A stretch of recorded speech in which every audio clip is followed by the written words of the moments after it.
Cours de physique-chimie, premier enseignement scientifique, chapitre musique, l'art d'entendre les nombres, partie son et musique porteurs d'informations. Au sommaire de ce chapitre, 1 les notes de musique, 2 les intervalles, 3 intervalles consonants et intervalles dissonants, 4 les quintes, 5 les octaves, 6 les gammes, 7 la gamme naturelle de Pythagore, 8 exemple construction de la deuxième octave de la gamme de Pythagore, 9 la quinte du loup, 10 la gamme tempérée. 1 les notes de musique. Chaque note de musique est définie à partir de sa fréquence fondamentale et de la fréquence de ses harmoniques. Par exemple, la note La de l'octave 3, notée La indice 3, a pour fréquence fondamentale F0 égale 440 Hz. La note Do de l'octave 0, notée Do indice 0, a pour fréquence fondamentale F0 égale 32,70 Hz. La fréquence fondamentale d'une note dépend de l'octave à laquelle elle appartient d'une part, et de la gamme dont elle fait partie d'autre part. 2 les intervalles. Définition. L'intervalle de deux notes est le rapport des fréquences de ces deux notes. Si par exemple une note est caractérisée par une fréquence F1 égale 1046,5 Hz et une autre note par une fréquence F2 égale 2093,0 Hz, alors l'intervalle de ces deux notes correspond au rapport 2093,0 divisé par 1046 sur 5, ce qui nous donne 2. 3 intervalles consonants et intervalles dissonants. Pour qu'un intervalle soit consonant, il doit correspondre à un rapport simple, c'est-à-dire qu'il peut être exprimé comme une fraction de deux nombres entiers, comme par exemple 2 sur 1, 5 sur 4, 3 sur 2, etc. En musique, on considère que les intervalles les plus consonants sont l'octave et la quinte. Intervalle consonant. Lorsque l'enchaînement de deux notes sonne bien, c'est-à-dire qu'il peut être considéré comme harmonieux, alors l'intervalle de ces deux notes est qualifié de consonant. Intervalle dissonant. Dans le cas contraire, si l'enchaînement de deux notes semble désagréable, il ne sonne pas bien, alors on qualifie cet intervalle de dissonant. Des intervalles consonants permettent d'enchaîner deux notes comportant des harmoniques communes. Les principaux intervalles consonants sont l'unisson, 1 sur 1, tierce majeure, 6 sur 5, c'est-à-dire 1,2, tierce majeure, 5 sur 4, c'est-à-dire 1,25, la quarte, 4 tiers, donc 1,33, la quinte, 3 demi, donc 1,5, la sixte mineure, 8 sur 5, c'est-à-dire 1,6, la sixte majeure, 5 sur 3, donc 1,66, et pour finir l'octave, 2 sur 1, c'est-à-dire 2. 4 les quintes. Les quintes et les octaves sont les principaux intervalles consonants. Ce sont les deux intervalles qu'il est nécessaire de connaître par cœur. On retient donc une quinte est un intervalle de 3 demi. Il correspond donc à l'enchaînement de deux notes avec un rapport de fréquence de 3 demi, c'est-à-dire 1,5. Si l'on enchaîne une note de fréquence fondamentale F1 puis une note de fréquence fondamentale F2, alors l'intervalle est une quinte montante si F2 sur F1 égale 3 demi. L'intervalle est une quinte descendante si F1 sur F2 égale à 3 demi. Comment savoir si l'enchaînement de deux notes constitue une quinte? Il suffit de diviser la fréquence la plus élevée par la fréquence la plus basse et vérifier que le résultat donne 1,5 pour une quinte parfaite, ou une valeur très proche pour une quinte approchée. Exemple, les notes de fréquence F1 égale 264 Hz et F2 égale 396 Hz forment une quinte car F2 sur F1 est égal à 396 sur 274 et le résultat donne bien 1,5. Les principaux enchaînements de notes constituant des quintes sont les suivants. Le Do et le Sol d'une même octave, le Do dièse et le Sol dièse d'une même octave, le Ré et La d'une même octave, le Mi bémol et le Si bémol d'une même octave, le Mi et le Si d'une même octave, le Fa d'une octave et le Do de l'octave suivante, par exemple Fa1 et Do2, ou Fa2 et Do3, etc. Le Fa dièse d'une octave et le Do dièse de l'octave suivante, par exemple Fa dièse 1 et Do dièse 2, ou Fa dièse 2 et Do dièse 3. Ensuite, le Sol d'une octave et le Ré de l'octave suivante, par exemple Sol 1 et Ré 2, ou Sol 2 et Ré 3, etc. Le Sol dièse d'une octave et le Mi bémol de l'octave suivante, par exemple Sol dièse 1 et mi bémol 2, ou sol dièse 2 et mi bémol 3, etc. Le la d'une octave et le mi de l'octave suivante, par exemple la 1 et mi 2, ou la 2 et mi 3, etc. Le la dièse d'une octave et le fa de l'octave suivante, par exemple la dièse 1 et fa 2, ou la dièse 2 et fa 3, etc. Le si d'une octave et le fa dièse de l'octave suivante, par exemple si 1 et fa dièse 2, ou si 2 et fa dièse 3, etc. 5. Les octaves. Définition. Deux notes forment un intervalle d'une octave si leurs fréquences fondamentales, F1 et F2, ont un rapport d'une valeur de 2. Si deux notes forment une octave, alors l'une des deux notes possède une fréquence fondamentale 2 fois plus élevée que l'autre. Exemple, une note de fréquence F1 égale 440 Hz et une note de fréquence F2 égale 220 Hz forment une octave car F1 sur F2 est égal à 440 sur 220 et le résultat donne bien 2. Une note de fréquence F1 égale 130,8 Hz et une note de fréquence F2 égale 261,6 Hz forment une octave également, car F2 sur F1 est égal à 261,6 sur 130,8 et le résultat est à nouveau 2. Une note d'une octave et la note de l'octave suivante forment toujours une octave. Le Do1 et le Do2, le Do2 et le Do3, le Fa4 et le Fa5, le Sol2 et le Sol3, etc. 6. Les gammes. Définition. Une gamme est un ensemble de notes utilisées pour composer une musique. La plupart des gammes répartissent leurs notes sur un intervalle d'une octave. Une note de fréquence F1 constitue la limite inférieure de l'octave et correspond à la première note de la gamme. Une note de fréquence F2 constitue la limite supérieure de l'octave et constitue la première note de l'octave suivante.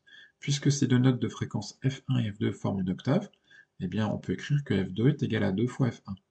Les autres notes de la gamme ont toutes une fréquence comprise entre ces deux valeurs limites, F1 et 2 fois F1. Elles sont définies en choisissant un intervalle, souvent la quinte, à partir de la première note de l'octave. Les deux principales gammes sont la gamme naturelle de Pythagore et la gamme tempérée.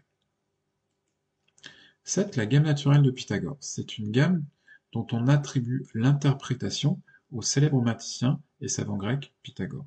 Elle est composée d'un cycle d'octaves.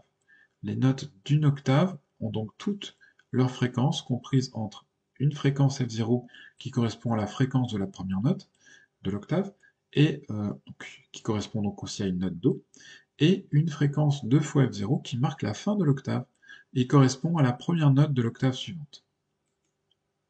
Chaque note d'une octave forme une quinte avec au moins l'une des autres notes de l'octave.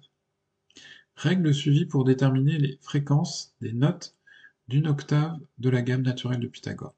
Le début de l'octave, une première note, en général le Do, de fréquence F0, est choisi comme début de l'octave. La fin de l'octave, on détermine la borne supérieure de cette octave en multipliant la fréquence de la première note par 2, donc on obtient 2 fois F0. Ensuite, trouver la fréquence de la note suivante en multipliant par une quinte. On détermine la fréquence de chaque note en multipliant la fréquence de la précédente par une quinte, c'est-à-dire par 3 demi, puis l'on vérifie que la valeur obtenue ne dépasse pas la limite 2 fois F0. Donc on veut vérifier que la limite supérieure de l'octave n'est pas dépassée. Si la limite n'est pas dépassée, alors la fréquence obtenue est bien celle d'une note de l'octave. Ensuite, ramener, si nécessaire, la fréquence dans les limites de l'octave. Si la limite est dépassée, on divise la valeur obtenue par 2, autant de fois que nécessaire, pour obtenir une valeur ne dépassant pas la limite supérieure de l'octave. Ensuite, terminer l'octave. La gamme peut être considérée comme complète lorsque la fréquence calculée est très proche de la limite de l'octave, c'est-à-dire 2 fois 0. Cette limite peut être atteinte ou de la 6e, de la 8e ou de la 13e fréquence, et permet de définir des gammes à 5, 7 ou 12 notes. Excusez-moi, il y a une petite erreur. C'est 5, 7 ou 12 notes, et non pas 5, 7 et 8 notes. Ensuite, pour finir, on associe chaque fréquence à une note. Les fréquences obtenues doivent être classées par ordre croissant afin de pouvoir les associer à une note. Important, donc la dernière quinte de l'octave d'une gamme naturelle de Pythagore est appelée quinte du loup. En effet, cette dernière quinte est légèrement raccourcie afin de faire coïncider la fin d'une octave avec le début de la suivante. La quinte qui correspond à l'enchaînement du Fa, une octave, et du Do de l'octave suivante, est donc plus courte. Le rapport des fréquences est légèrement plus petit que 3/2 et semble dissonante. Une dissonance qui peut évoquer un hurlement de loup à certains. La gamme naturelle de Pythagore a donc l'avantage d'être basée sur une majorité de quintes rigoureusement exactes, mais elle présente l'inconvénient de comporter une quinte du loup dissonante à la fin de chaque octave. La gamme de Pythagore peut être pentatonique, heptatonique ou chromatique. En effet, la gamme pentatonique se limite à 5 notes, Do, Ré, Mi, Sol, La. Une gamme heptatonique comporte 7 notes, Do, Ré, Mi, Fa, Sol, La, Si. Et une gamme chromatique comprend 12 notes, Do, Do dièse, Ré, Mi bémol, Mi, Fa, Fa dièse, Sol, Sol dièse, La, Si bémol et Si. 8 exemples. Construction de la deuxième octave de la gamme de Pythagore. Le Do de l'octave 2 a pour fréquence F0 égale 130,8 Hz. Cette octave s'étend donc jusqu'à une fréquence 2 fois F0, c'est-à-dire 2 fois 130,8, ce qui donne 261,6 Hz. Cette fréquence limite correspond aussi au Do de l'octave 3. Fréquence des notes de la gamme. La fréquence 0, F0, c'est celle du Do, donc F0 égale 130,8 Hz. Calcul de F1. Donc on multiplie la valeur de F0 par une quinte, donc par 3/2. Donc on fait le calcul, F1 est égal à 130,8 fois 3/2, ce qui nous donne 196,2 Hz. Donc on compare à la limite, cette valeur est bien inférieure à la limite de 261,6 Hz qu'on a calculé juste avant. Donc cette fréquence fera partie de l'octave. Ensuite, calcul de F2. Donc on reprend la note précédente, F1, qu'on a calculée, et on multiplie à nouveau par 3/2. Donc on fait le calcul, 196,2 fois 3/2, on trouve 294,3 Hz. Cette fois, la limite de 261,6 Hz est dépassée. Donc on divise cette valeur par 2, et on obtient 147,15 Hz. Cette valeur est cette fois bien inférieure à la limite de 261,6 Hz, donc la deuxième note, la deuxième fréquence de l'octave, sera de 147,15 Hz. Calcul de F3. Donc on prend la note précédente, F2, qu'on multiplie à nouveau par 3/2. Donc en faisant le calcul, on trouve cette fois 147,15 fois 3/2 égale 220,725. On ne dépasse pas la limite de 261,6. Donc ça signifie que F3 a une valeur qu'on vient de calculer qui peut être intégrée à la gamme, à notre octave. Calcul de F4. Donc on reprend la valeur de F3, on la multiplie par 3/2, 220,75 Hz fois 3/2, on obtient 331,087 Hz. La limite de 261,6 Hz cette fois est bien dépassée, donc on divise cette valeur par 2. 331,087 divisé par 2, on obtient 165,544. On a une valeur qui est maintenant inférieure à la limite, donc cette valeur est retenue pour faire partie de notre octave. Ensuite, calcul de F5. Donc même principe, on multiplie par 3/2, 165,544 fois 3/2, on obtient 248,316. La valeur limite de 261,6 n'est pas dépassée, donc cette valeur, F5, fait partie de notre octave, de notre deuxième octave de la gamme de Pythagore. Ensuite, calcul de F6. Donc même principe, on reprend la note précédente, F5, 248,316, on multiplie par 3/2, on trouve 312,473. Là encore, on trouve que la valeur limite de 161,6 est dépassée, donc on divise par 2. De 372,54 divisé par 2 est égal à 186,27. On ne dépasse plus la limite, et donc cette nouvelle fréquence, 186,237, correspondra donc à la sixième de notre octave. Calcul de F7. Donc on multiplie à nouveau par 3/2 la note précédente, 186,237 fois 3/2, on obtient 279,355. Là, cette valeur dépasse à nouveau la limite, donc on divise par 2, on obtient 139,678, et cette note étant inférieure à la limite, elle intègre l'octave, la deuxième octave de notre gamme de Pythagore. Ensuite, calcul de F8. Donc F7 fois F8, ça nous donne 139,678 fois 3/2, on obtient 209,516. La limite de 261,6 Hz n'est pas dépassée, donc on conserve cette valeur de fréquence pour la huitième fréquence de notre octave. Ensuite, calcul de F9. Donc on reprend F8 qu'on a calculé juste avant, on l'a multiplié par 3,5. 209,516 fois 3,5 égale 314,274. Donc là, on dépasse à nouveau la limite de 261,6 Hz, donc on divise par 2. Le résultat nous donne 157,137, valeur qui ne dépasse pas la limite. Donc cette valeur est elle aussi intégrée à l'octave, à la deuxième octave de notre gamme de Pythagore. Ensuite, calcul de F10. On multiplie la note précédente, la fréquence précédente F9 par 3,5, 157,137 fois 3,5, on obtient 235,706. Et le résultat, donc, c'est que on ne dépasse pas la limite, donc on peut directement intégrer cette note à notre octave. Ensuite, calcul de F11. F11 est égal à F10 fois 3,5, 235,706 fois 3,5 nous donne 353,559 Hz. On dépasse largement la limite de 261,6 Hz, donc on divise par 2.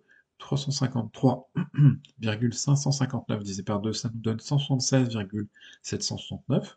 La limite n'est pas dépassée, donc on intègre cette note 176,779 Hz, on intègre cette fréquence à l'octave, à la deuxième octave de la gamme de Pythagore. Ensuite, calcul de F12. F12 est obtenu en multipliant F11 par 3,5. Donc 176,779 fois 3,5, cela nous donne 265,169 Hz. Donc cette 13e fréquence est très proche de la fin de l'octave 2 qui est fixée à 261,6 Hz.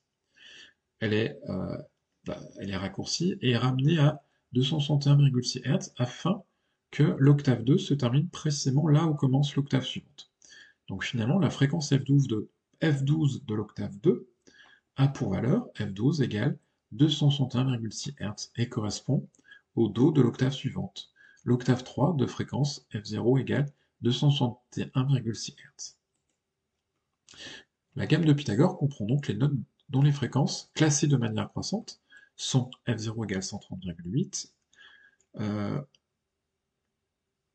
F2 égale à, donc F, si on les place dans l'ordre croissant, on a ensuite F7 égale à 137,666 Hz, F2 égale 147,15 Hz, F9 égale 157,137 Hz, F4 égale 165,544 Hz, F11 égale 176,779 Hz, F6 égale 186,237 Hz, F1 égale 196,2 Hz, F8 égale 209,516 Hz, F3 égale 220,725 Hz, F10 égale 235,706 Hz, et pour finir, F5 égale 248,316 Hz.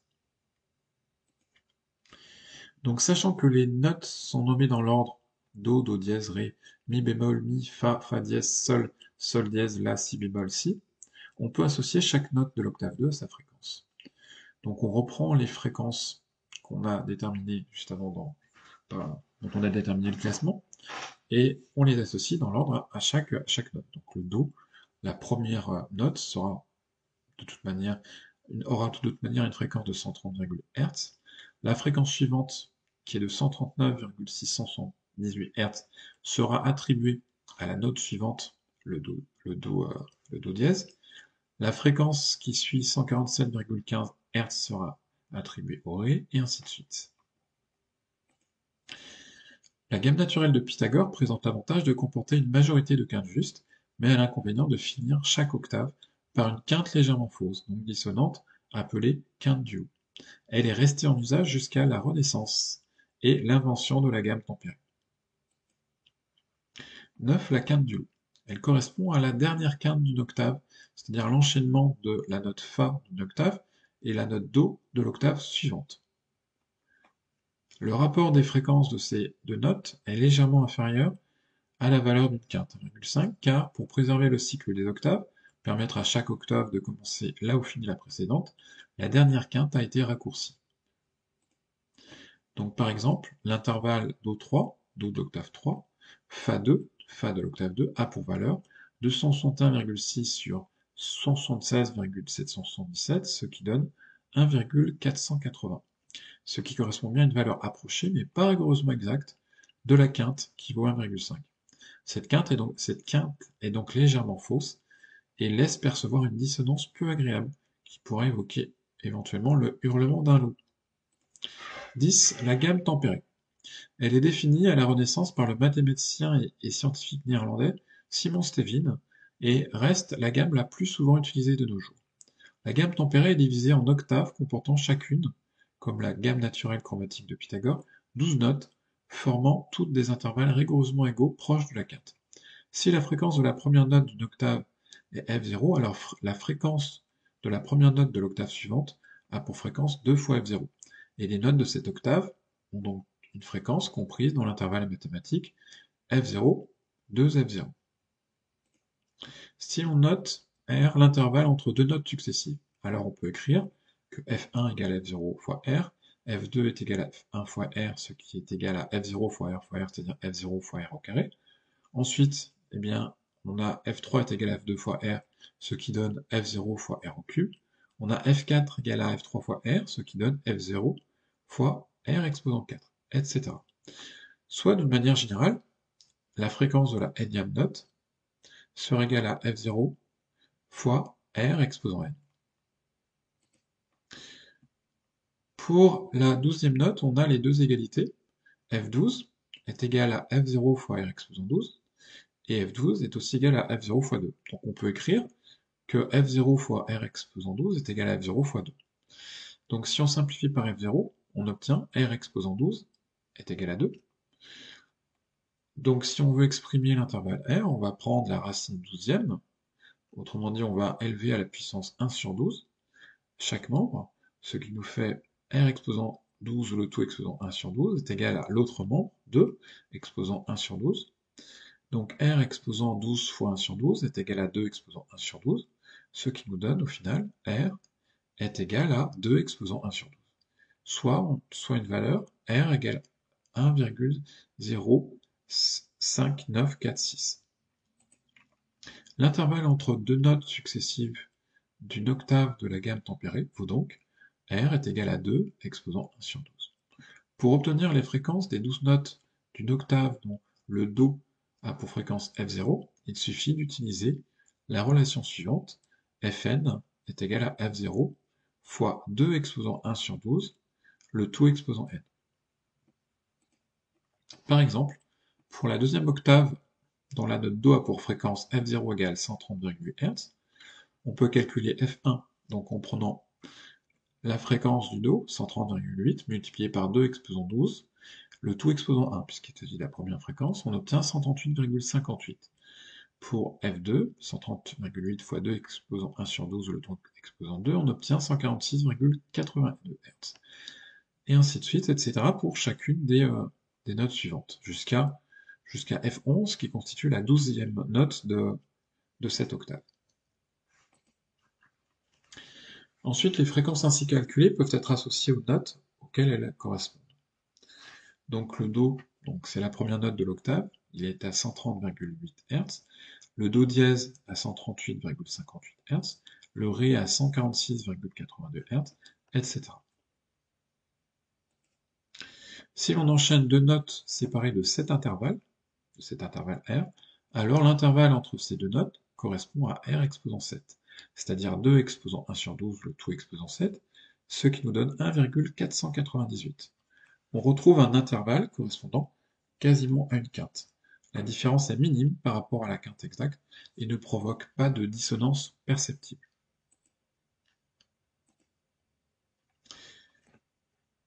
Donc le cours est terminé, n'hésitez pas à poser des questions si vous en avez sous forme de commentaires.